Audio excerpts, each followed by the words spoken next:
बिस्मिल्लाहिर्रहमानिर्रहीम। अस्सलाम वालेकुम नाज़रीन, आज एक बार फिर मुलाकात नहीं होने दी जाएगी। जुल्म व सितम होगा, फस्तैयत होगी, लाठी चार्ज होगी, गिरफ्तारियाँ होंगी, क्योंकि आज है मुलाकात का दिन। खान साहब की बहनें जाएंगी अडयाला जेल उनसे मिलने के लिए, और ज़ाहिरी तौर पर आज भी यही लग रहा है कि मुलाकात नहीं होगी। जिस तरह होता आ रहा है आज भी उसी तरह होगा। इसके साथ साथ इमरान खान की जो हेल्थ कंडीशन है उस हवाले से भी मैं आपको आगाह करूँगा। वो इस वक्त एक बीमारी में मुब्तला हैं, उस हवाले से भी आपको बताएँगे कि इस वक्त उनकी हेल्थ कंडीशन कैसी है। तो आपसे रिक्वेस्ट है, आपने अभी तक चैनल को सब्सक्राइब नहीं किया है तो सब्सक्राइब ज़रूर कर लें और वीडियो को लाइक करना ना भूलिएगा। सबसे पहले हम बात कर लेते हैं मुलाकात के हवाले से। मुलाकात ज़ाहिरी तौर पर ऐसे ही लग रहा है कि आज भी मुलाकात नहीं हो सकेगी। खान साहब की बहनें अडयाला जेल जाएंगी, 2-3 घंटे बाद वहाँ पहुँच जाएंगी, और उसके बाद फिर वही हिसाब होगा जो पिछले हफ्ते हुआ था। पानी गिराया जाएगा, गिरफ्तारियाँ होंगी, धरना होगा, और आधी रात उन्हें किसी ऐसी जगह छोड़ आएंगे वो लोग गिरफ़्तार करके, मजबूरन उन्हें वहाँ से जाना पड़ेगा। तो आसिम मुनीर ने ऐसा ही सेट कि ये ठान लिया है कि मुलाकात तो हम करने नहीं देंगे। और इसके साथ साथ मैंने आपको बताना था खान साहब की हेल्थ कंडीशन के हवाले से। वो एक आँख की बीमारी में मुब्तला हो गए हैं। RC, मेरे जहन से अब नाम भी निकल गया है उसका। एक बीमारी है जो खान साहब को लग गई है। पिम्स के डॉक्टर्स ने इस बात की निशानदेही की है कि खान साहब की जो दाईं आँख है उसकी बीनाई जा सकती है, और उसका अगर बर वक्त इलाज नहीं करवाया तो ये बड़ा क्रिटिकल मामला हो सकता है। आसिम मुनीर ने इस हवाले से यही कहा है कि जो इलाज होगा खान साहब का वो जेल के अंदर होगा। डॉक्टर्स ने उस चीज़ से इनकार कर दिया है। डॉक्टर्स ने कहा है कि हम जो है इलाज हस्पताल के अंदर ही करवाएंगे, क्योंकि वहाँ पर हमें सहूलियात हैं।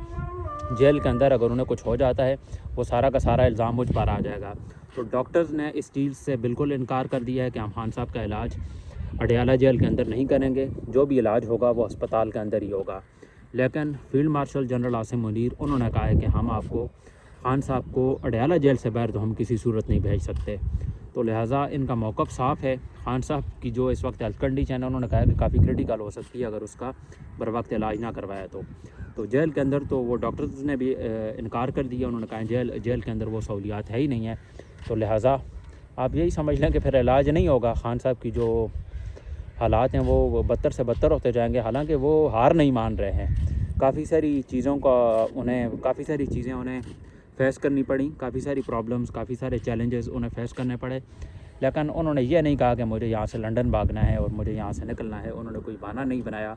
वो उन सारी प्रॉब्लम्स को बड़े ही अच्छे तरीके से और बहादुरी के साथ फ़ेस कर रहे हैं, और यही खूबी है खान साहब की। पिछले 2 साल से वो जेल में हैं, और अगर इन्हें मुकाबला करना भी है तो ये खान साहब को थोड़ी सी स्पेस दें, एक दिन का वक्त दें, और उसके बाद ख़ुद इन्हें पता चल जाएगा दूध का दूध और पानी का पानी। और थोड़ी सी स्पेस मिल जाए इन्हें भी लग पता जाएगा, क्योंकि ये डरते हैं इमरान खान साहब की मकबूलियत से, उनके नाम से। इमरान खान का जो नाम है दुनिया में, सारी दुनिया जानती है अब तो।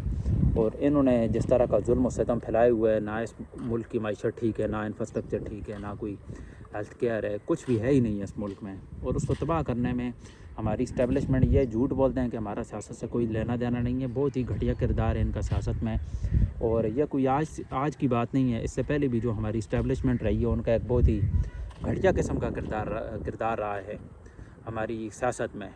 हमारी अदालतें बिल्कुल तबाह हो गई हैं। ईमान मिज़ारी को इन्होंने गिरफ़्तार किया है सिर्फ इस सूरत में कि उन्होंने ट्वीट किया है, इनके ख़िलाफ़ थोड़ी सी आवाज़ उठा ली। हालांकि वो इमरान खान पर भी तनकीद करती थी। उनकी जो वालदा है वो इमरान खान की पार्टी की वर्कर्स हैं। वो एक न्यूट्रल ख़ातून आप कह सकते हैं उन्हें, लेकिन उन्होंने एक ट्वीट किया है। इमरान खान के दौर में भी उन्होंने इमरान खान को भी क्रिटिसाइज़ किया था, लेकिन इमरान खान ने इस तरह की नौबत नहीं आई कि आपसे 3 गुना बड़ा आदमी उसको गर्दन से पकड़ता है और उसको जेल के अंदर लेके जाता है। तो ये तमाम हदों के इन्होंने पार कर दिया है। ख़वातीन के साथ इस तरह का जुल्म और सितम ये कर रहे हैं, और साना मुरीद के में भी इन्होंने इसी तरह किया। फिर वादी तीरा में भी यही कर रहे हैं। इस्लामाबाद के अंदर जो प्रोटेस्ट हुए थे, इन्होंने ख़वातीन को सड़कों में घसीटा, और कोई भी ऐसी चीज़ अब रह नहीं गई है कि जैसे आप कहेंगे ये इस्लामी जमहूरिया पाकिस्तान है। लिटरली इस्लाम अब सिर्फ नाम के ही रह गया इस मुल्क में, जहाँ आप गज़ा पीस ऑफ बोर्ड को साइन कर रहे हैं।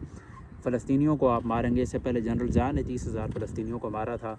अब आप जाएंगे और आप दोबारा वही काम रिपीट मूड में लेंगे। आपसे अपना मुल्क नहीं संभलता। आप वादी तीरा, जहाँ आप ये समझ लें कि इस वक्त गज़ा वाले ही हालात हैं, तो आपको अपने मुल्क की फ़िक्र नहीं है, तो फ़लस्तीन के लिए आप जो है निकल पड़े हैं, और वहाँ पर हमारी फोर्सेस जाएंगी, वहाँ भी जुल्म और सितम करेंगी। जहाँ फ़लस्तीनी ये सोच रहे होंगे कि पाकिस्तानी हमारे हमदर्द हैं, वो हमारी मदद के लिए आएंगे, लेकिन पाकिस्तानी अफवाज वहाँ जाएंगी। और इसके साथ साथ मिडल ईस्ट के और भी जो बेहुदा कंट्रीज़ हैं, जो अपने आप को कहते हैं कि हम बहुत इस्लामिक है और हम ये कर लेंगे, और वो मज़हब का गलत इस्तेमाल कर रहे हैं, वो تو وہ بھی ظلم و ستم کریں گے. جہاں نیتن یاہو اور یہ ڈونلڈ ٹرمپ کہیں گے وہاں انہوں نے ظلم کرنا ہے, ظلم کی تمام حدوں کو پار کرنا ہے. سب سے پہلے ہمارے جوتے پالیسی ہے, شہباز شریف ہی پہنچے تھے وہاں. اس کے ساتھ ساتھ میں آپ کو بتاتا چلوں, یورپ جو ہے انہوں نے اس چیز کو سپورٹ نہیں کیا ہے. پورا یورپ فلسطین کو سپورٹ کر رہا ہے. وہ بھی چاہتے ہیں کہ فلسطین اپنی آزادی کے لیے آواز اٹھائے. یہ ان کا حق بنتا ہے کہ ان کی ایک سیپریٹ اسٹیٹ ہونی چاہیے. آن دی ادر ہینڈ ہمارے جو مسلم کنٹریز ہیں وہ اس چیز کو بالکل بھی لائٹلی لے ہی نہیں رہے. وہ تو کہتے ہیں کہ ہم جائیں گے, ہماری افواج جائیں گی, ہم ادھر فلسطینیوں کو ماریں گے. انہوں نے اب یہ ڈیسیجن لے لیا ہے. تو لہٰذا اس وقت کی یہ صورتحال ہے. آج بھی ملاقات کا دن ہے, تو مجھے تو یہی لگ رہا ہے کہ ملاقات آج نہیں ہوگی. اور ظاہری طور پر کیونکہ پچھلے I think more than 50 days Khan صاحب کو مکمل آئسولیشن میں رکھا ہوا ہے. لاسٹ وہ میٹنگ ہوئی تھی, پتہ نہیں کب ہوئی تھی, اب تو وہ ہمیں یاد بھی نہیں ہے, کہ خان صاحب کی فیملی کو نہیں ملنے دیا جا رہا, وکلاء کو نہیں ملنے دیا جا رہا. اور کوئی بھی آپ یہ سمجھ لیں کہ سہیل آفریدی بھی 10 بار لوٹ چکے ہیں ناکام. اس کے ساتھ ساتھ جمعرات والے دن سہیل آفریدی نے بھی اعلان کیا کہ اس بار وہ خان صاحب سے ملنے کے لیے جائیں گے. اگر انہیں ملنے نہیں دیا تو وہ دیکھ لیں گے اس کے بعد. ظاہر سی بات ہے, اسٹریٹ موومنٹ ہی کر رہے ہیں اس وقت وہ پورے پاکستان میں. جب 10 بار وہ ناکام لوٹے تو انہوں نے پھر پورے پاکستان کا چکر لگایا. اس کے بعد ان کی مقبولیت میں بھی اضافہ ہوا کافی زیادہ, اور کافی ساری چیزیں اس کے بعد بدل گئی ہیں. اور اب دیکھنا یہ ہوگا کہ آج ملاقات مجھے نہیں لگ رہا ہوگی. آج پھر وہی والا حساب ہوگا, وہاں پر لاٹھی چارج ہوگی, گرفتاریاں ہوں گی, پانی پھینکا جائے گا, اور خان صاحب کی بہنوں کو ایک بار پھر سڑکوں میں گھسیٹا جائے گا, جو ہر ہفتے ان کے ساتھ ہوتا ہے. اور پچھلے 2 سال سے وہ اسٹرگل کر رہی ہیں خان صاحب کی ضمانت کے حوالے سے, اور ان کے ساتھ یہی ہو رہا ہے. نہ بچوں کو ملنے دیا جا رہا ہے, نہ وکلاء کو, نہ فیملی کو, نہ رشتہ داروں کو. تو یہ اس ملک کا المیہ ہے, جہاں پر اسی طرح کے کام ہوتے رہیں گے, اور اس میں کوئی روک ٹوک نہیں ہے. تو یہ کچھ اپڈیٹس تھی جو میں نے آپ کے سامنے رکھنی تھی. امید ہے کہ آج کا ولاگ آپ کو پسند آیا ہوگا. میں اس وقت پنجاب میں ہوں جی, یہ آپ پیچھے ویو بھی تھوڑا دیکھ سکتے ہیں, انجوائے کر سکتے ہیں. بڑی خوبصورت جگہ ہے یہاں. تو میں نے کہا آج تھوڑا کھلی فضا میں ولاگ بناتے ہیں. تو ملتے ہیں آپ سے انشاءاللہ اگلے ولاگ میں. مجھے دیجیے اجازت. اللہ حافظ.